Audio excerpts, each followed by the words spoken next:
jump into the lesson, we need to take a trip to the artist corner. Oh, snap. For our artist lesson of the week. What are we teaching the people this week, Tara? Because I ain't got nothing for you.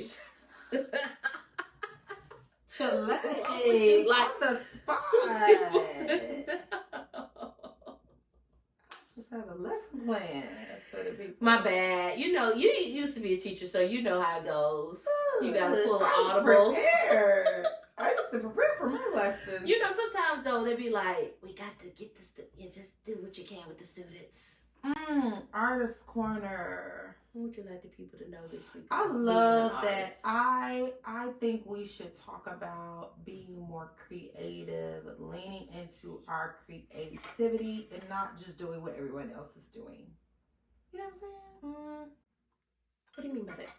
I see a lot of just following what is being done.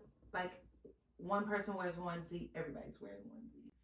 Glittery Enough. Onesies. You know what I'm saying? One person's wearing bust down 28-inch to their kneecaps, and then everybody else is wearing bust down 28-inch to their kneecaps. You know what I'm saying? I think that we should be more creative and be more unique. And I think there's such a superpower in uniqueness. Like, when we think about people like Lauryn Hill, who just used her gifts and talents in the package that it came in and expressed it in the way that was true to her. Like, she wasn't over sexualizing herself. She was feminine and beautiful, but in her way. Mm-hmm. And I think, had she been doing all this weird extra sexual stuff, it would have been disjointed from how she expresses herself. And I think we can go down this path where it's just like, let me do what the industry pushes me to do. And what they say is, okay, they might say sex sells or whatever sells, or speaking about women in a certain way sells, or talking about drugs in a certain way sells, but may not be who you are. Because I remember seeing a clip about Kanye West, and this was back in the day. He was like, I'm not finna talk about being a drug dealer and pushing dope, and that's not my lifestyle. I'm talking about music. I'm talking about my city. I'm talking about fashion. I'm talking about trips. I'm talking about my experiences, and talking about my life, and that's what I'm talking about. And people were connected with his experience. Because he wasn't 50 Cent. He wasn't that. And he wasn't trying to be that. And he's like, y'all not gonna make me talk about something that's not me. And he talked about being a college dropout. He talked about being, his real experience. And I think when we are authentic, talk about our real experience and write from a real place. And Lauryn Hill said this. I saw a clip with her talking about it. They were like, well, we want another album. Like the Miseducation of Lauryn Hill. She was like, she was in the studio and she was trying to write, but you have to live to write.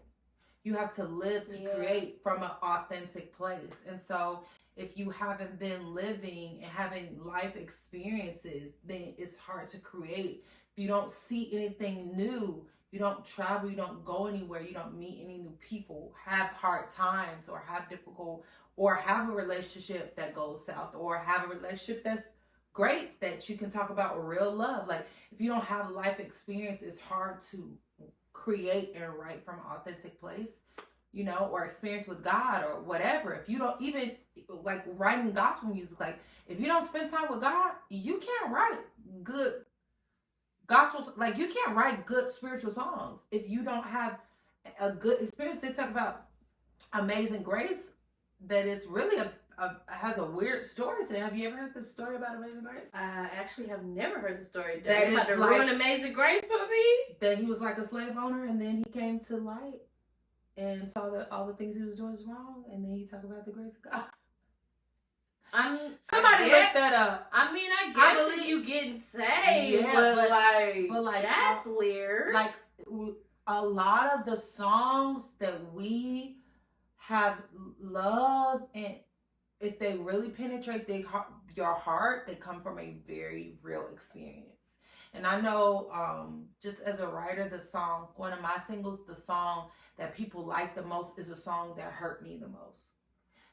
The song that I wrote crying in the middle of the night. And they're like, I just love this song. If you only knew, like, where that really came from. Yeah.